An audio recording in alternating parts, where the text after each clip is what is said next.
महाराज, problem यह है कि हमारी इकलौती बेटी उमा कुमारी को पिछले 1 माह से एक बीमारी लग गई है। उसको आधे सर के दर्द का दौरा पड़ता है और वो 2-2 दिन नहीं जाता और वो बेहोश पड़ी रहती है। हमने कलकत्ते के सारे डॉक्टरों को दिखाया है मगर उसकी बीमारी ठीक नहीं हुई। रात भी उसे दौरा पड़ा था और वो रात से बेहोश पड़ी है। 3 डॉक्टर आकर उसे इंजेक्शन लगा चुके हैं मगर उमा बेटी को होश नहीं आया। एक बार होश आया भी तो सर दर्द की शिद्दत से वो चीखने लगी और फिर बेहोश हो गई। हम जहाँ मेडिकल स्टोर से उसके लिए दवाई लेने आए थे, स्टोर बंद था इसलिए यहाँ कॉफी पीने बैठ गए। आपको देखा तो मेरी पत्नी ने कहा कि ये ऋषि बड़े महान लगते हैं, इनसे बेटी का इलाज पूछो। बस महाराज, यही हमारी प्रॉब्लम है। आप ज्योतिष के ज्ञान से पता करें कि हमारी बेटी की बीमारी कब दूर होगी। हमें उसकी शादी भी करनी है, हम बहुत परेशान हैं। गमज़दा बंगाली बाप की आंखों में आंसू आ गए। मैंने देखा कि उसकी पत्नी सरोजनी कुमार की आंखों में भी आंसू तैरने लगे। मुझे ज्योतिष वगैरह का खाक भेल नहीं था, मैं महज वक्त गुजारना चाहता था। अलबत्ता दिल में अल्लाह के हुजूर दुआ मांगी कि पाक परवरदिगार इस गमज़दा माँ बाप की बच्ची को सेहतयाब कर दे। मैंने यूं ही कह दिया, ये तो लड़की का हाथ देख कर ही कुछ कहा जा सकता है। मेरा ख्याल था कि अभी दिन के 9:30 बजे वक्त है, बाकी का वक्त इन लोगों के घर में बैठकर गुजार दूंगा। इस तरह से लोगों की निगाहों में भी नहीं आऊंगा और इनके मकान भी धर्मचाली की कॉलोनी में था, जहां से मेरा टारगेट यानी दुर्गादास का दफ्तर करीब ही था। मैं वहां से 3-3:30 बजे के करीब उठकर फौजी फाउंडेशन के बस स्टॉप पर जाकर सूबेदार दुर्गादास की वापसी का इंतजार कर सकता था और उसे अच्छी तरह से देख भी सकता था। अगरचे मैंने उसी रोज उसे हलाक करने का प्रोग्राम नहीं बनाया था, मगर जहरीली बॉल पॉइंट पेंसिल मेरी जैकेट की जेब में मौजूद थी और मैंने सोच रखा था कि अगर ये शख्स कश्मीरी मुसलमानों का कातिल सूबेदार दुर्गादास ही निकला और मुझे मौका भी मिल गया तो मैं आज ही इसका काम तमाम कर दूंगा। पंकज बाबू ने खुश होकर हाथ जोड़ दिए और बोला, महाराज, हमारे धन भाग के आप हमारे घर चलकर बच्ची का हाथ देख लें। उसने अपनी बीवी से कहा, सरोजनी, तुम जाकर दवाई ले आओ, मेडिकल स्टोर खुल गया होगा। उसकी बीवी भी मेरे जवाब से बड़ी खुश हुई थी, फौरन उठी और रेस्टोरेंट से निकल गई। उसके जाने के बाद पंकज बाबू मुझसे अपनी बीमार बेटी उमा कुमारी के बारे में बातें करने लगे। मुझे उसकी बातों से कोई दिलचस्पी नहीं थी। उसकी बेटी की सेहतयाबी जरूर चाहता था और उसके लिए मैंने खुदा के हुजूर बड़े सच्चे दिल के साथ दुआ की थी। हकीकत यह है कि औलाद जिगर का टुकड़ा होती है। खुदा किसी को औलाद का दुख न दिखाए। औलाद खास सिख की हो, खा हिंदू की हो, खा किसी दूसरे मजहब के मानने वाले की हो, खुदा उसे अपने माँ बाप की आंखों के सामने सलामत रखें। थोड़ी देर में पंकज बाबू की बंगाली बीवी दवाई लेकर आ गई। हम रेस्टोरेंट से निकल आए। मैंने गहरी निगाहों से इर्द गिर्द का जायजा लिया। मुझे वहाँ कोई खतरे वाली बात नजर न आई। इतनी देर में पंकज बाबू ने एक खाली टैक्सी रुकवा ली थी। हम टैक्सी में बैठ गए। टैक्सी मुख्तलिफ सड़कों पर से गुजरती हुई धर्मचाली कॉलोनी में दाखिल हो गई। टैक्सी एक मंजिला मकान के आगे छोटी सी वीरान सड़क पर रुक गई। मकान के बरामदे पर खुपरेलों की ढलवान छत पड़ी थी। सामने छोटी सी जगह थी जहां केले और नारियल के 2-4 दरख्त खड़े थे। मकान की दीवारें कलकत्ते की बारिशों और धूप की मार खा खा कर काली हो रही थीं। एक बूढ़े बंगाली नौकर ने, जो बरामदे में बैठा नारियल पी रहा था, जल्दी से उठकर बरामदे वाले कमरे का दरवाजा खोल दिया।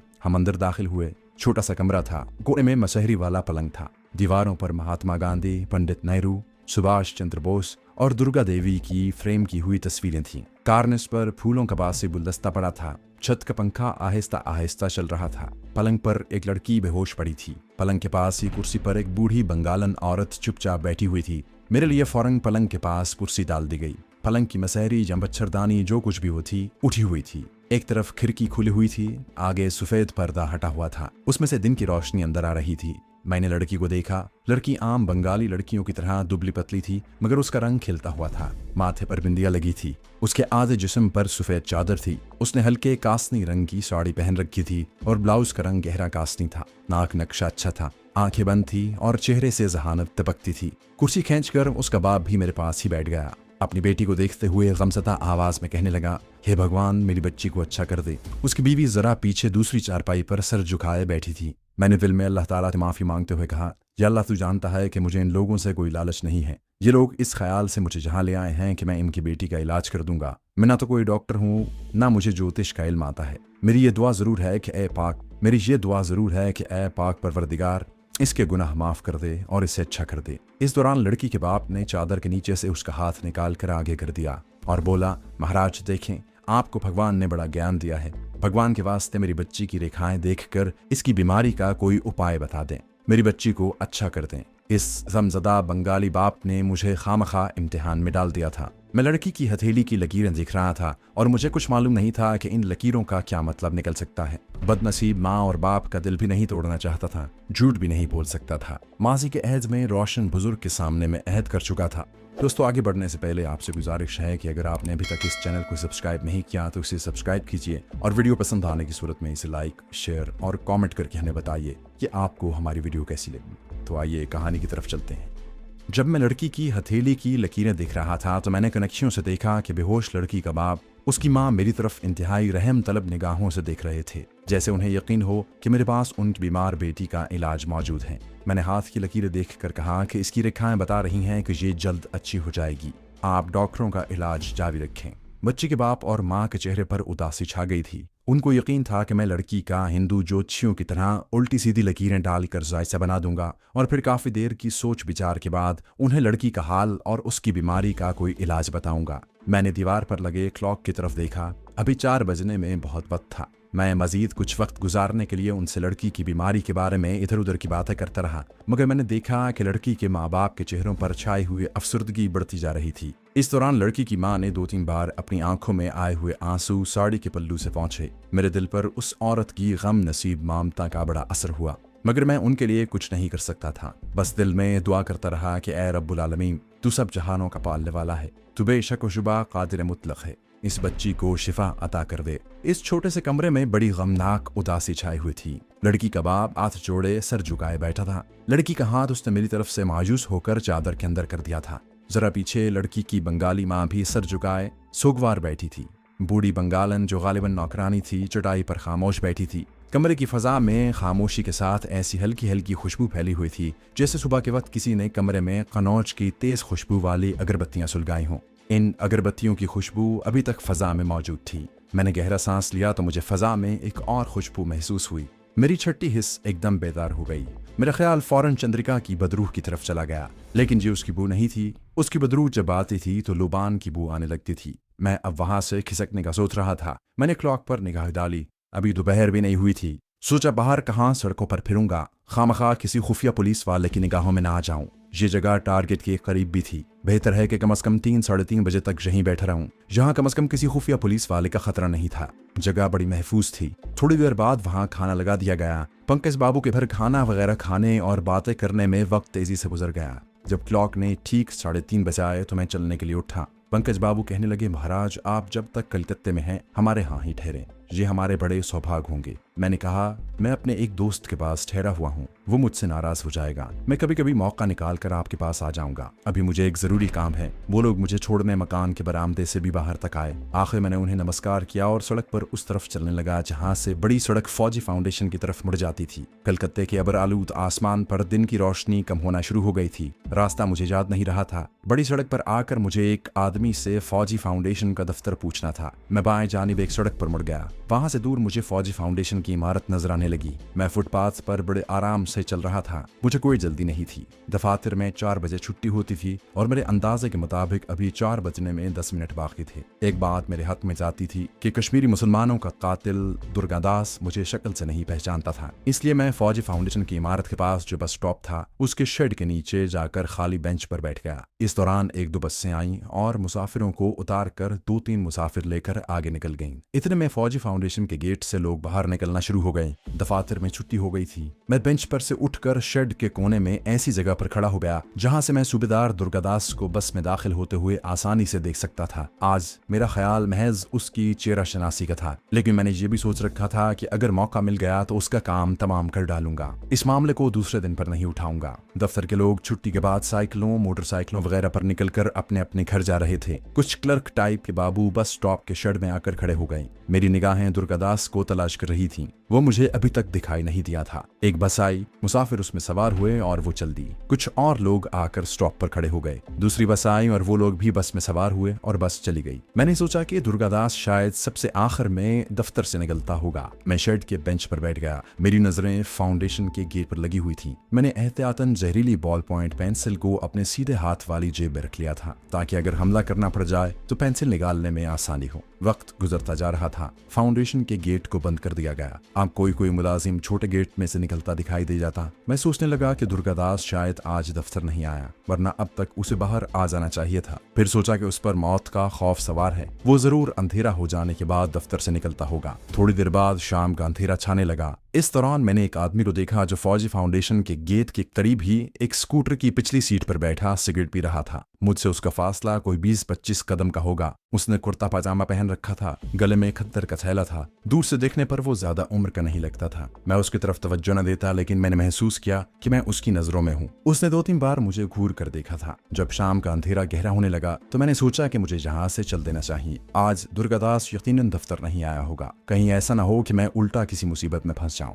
ये सोचकर मैं बेंच से उठने ही वाला था कि मैंने फाउंडेशन के छोटे गेट में से एक के बाद दीगरे 4 आदमियों को निकलते देखा। 2 आदमी आगे आगे थे। उनके बीच एक दरमियाने कद काठ का गोल मटोल सा आदमी था। उसके पीछे एक और आदमी था। गेट से बाहर आते ही 2 आदमी दरमियान वाले आदमी के दाएं बाएं हो गए और तीसरा आदमी दरमियान वाले आदमी के अकब में होकर चलने लगा। इन तीनों के अंदाज से मालूम होता था कि ये तीनों आदमी दरमियान वाले आदमी की हिफाजत पर मामूर हैं। मेरे खून की गर्दिश एकदम तेज हो गई। ये लोग सीधे बस स्टॉप की तरफ आ रहे थे। जब जरा करीब आए तो मैंने सूबेदार दुर्गादास को साफ पहचान लिया। उसकी मूछें अगरचे गायब थीं, मगर चेहरा बिल्कुल वही था जो मैंने उसकी तस्वीर में देखा था। वो अपने बॉडीगार्ड्स के दरमियान बड़ा मोहतात होकर दाएं बाएं देखता हुआ चला रहा था। मैं अपने आप को मुसाफिर जाहिर करते हुए बेंच के कोने में बैठा रहा। ये लोग शेड में आकर इस तरह खड़े हो गए कि तीनों बॉडीगार्ड्स ने दुर्गादास को घेरे में ले रखा था। इन मुहाफिजों के हाथों में कोई पिस्तौल वगैरह नहीं था, लेकिन ये यकीनी बात थी कि इनकी जेबों में पिस्तौल जरूर थे, बस अभी तक नहीं आई थी। इतने में वो आदमी जो गेट के पास खड़े स्कूटर पर बैठा सिगरेट पी रहा था शेड में आ गया। वो बिल्कुल मेरे साथ बेंच पर आकर बैठ गया।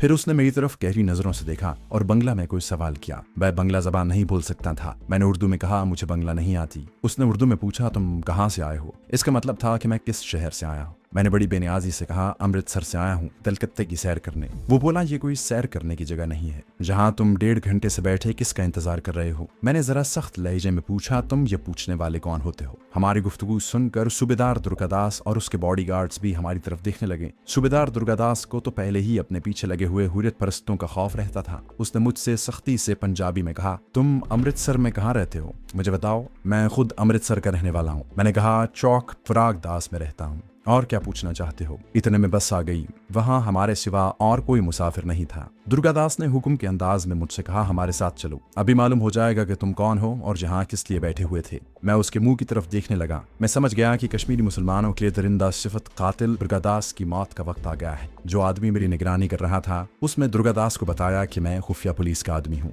दुर्गादास के बॉडीगार्ड्स ने उसी वक्त मुझे काबू कर लिया और घसीट कर बस में ले गए। बस के दरवाजे वाली पिछली सीट सारी खाली थी। उन्होंने मुझे अपने दरमियान पकड़कर बिठा लिया। दुर्गादास बिल्कुल मेरे साथ बैठा हुआ था। उसके साथ 2 बॉडीगार्ड थे। दूसरी जानिब एक बॉडीगार्ड था और खुफिया पुलिस वाला उसके बाद सीट पर बैठा था। बस चल पड़ी तो मैंने कहा, तुम लोग खामखा मुझे परेशान कर रहे हो। मैं अखबार का आदमी हूँ। तुम्हारी खबर कल अखबार में आ जाएगी। सूबेदार दुर्गादास पर मेरी इस धमकी का असर न हुआ। उसने मेरी पसलियों में कोहनी मारते हुए कहा, आराम से बैठे रहो। थाने चलकर यह भी मालूम हो जाएगा कि तुम किस अखबार के आदमी हो। बस शाम के गहरे होते हुए अंधेरे में सड़क पर चली जा रही थी। मैं 1 सेकंड भी जाया नहीं कर सकता था। मैंने सूबेदार दुर्गादास को हलाक करके बस से फरार होने की मंसूबाबंदी शुरू कर दी। मुश्किल ये आन पड़ी थी कि मेरा मुकाबला ज्यादा आदमियों से था। 3 उसके बॉडीगार्ड्स थे जिनके पास जरूर पिस्तौल होंगे। एक खुफिया पुलिस वाला था और एक खुद सूबेदार दुर्गादास था जो फौज का तरबियत याफ्ता फौजी था। इसके बावजूद मुझे यकीन था कि पुलिस स्टेशन पहुंचने से पहले मैं इन लोगों के चुंगल से निकलने में कामयाब हो जाऊंगा और कश्मीरी मुसलमानों के कातिल से भी बेगुनाह कश्मीरियों का खून का बदला लूंगा। मगर मुझे जो कुछ भी करना था जल्दी करना था। इस इलाके का पुलिस स्टेशन किसी भी वक्त आ सकता था। एक बॉडीगार्ड ने मेरा दायां बाजू पकड़ रखा था।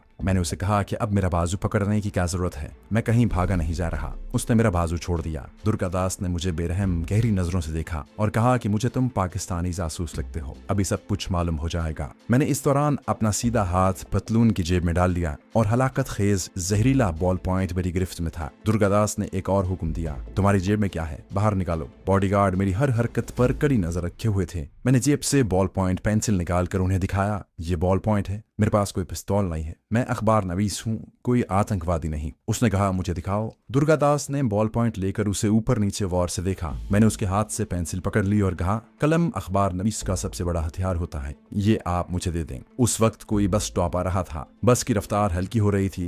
मैंने जो कुछ करना था उस पर अमल करने का वक्त आ गया था। मुझे फौरन कमांडो अटैक करना था। अब मुझे या तो अपना टारगेट मारना था और जहाँ टारगेट मारने के बाद खुद भी मरना था। बॉल पॉइंट पेंसिल मेरे सीधे हाथ में थी। मैंने हाथ बगलों में दे दिए। इस तरह मेरे सीधे हाथ में पकड़ी हुई बॉल पॉइंट पेंसिल की नोक मेरे बाएं जाने बैठे हुए सूबेदार दुर्गादास की पसलियों के करीब थी। सबसे पहले मुझे कश्मीरी मुसलमानों के इस कातिल को ही हलाक करना था। मैं अच्छी तरह जानता था कि बॉल पॉइंट की खुफिया ट्यूब में छोटी छोटी सुइयां मैगजीन की तरह एक दूसरे के आगे पीछे लगी हुई हैं। वो दुनिया के सबसे ज्यादा हलाकत खेज शहर में बुझी हुई हैं।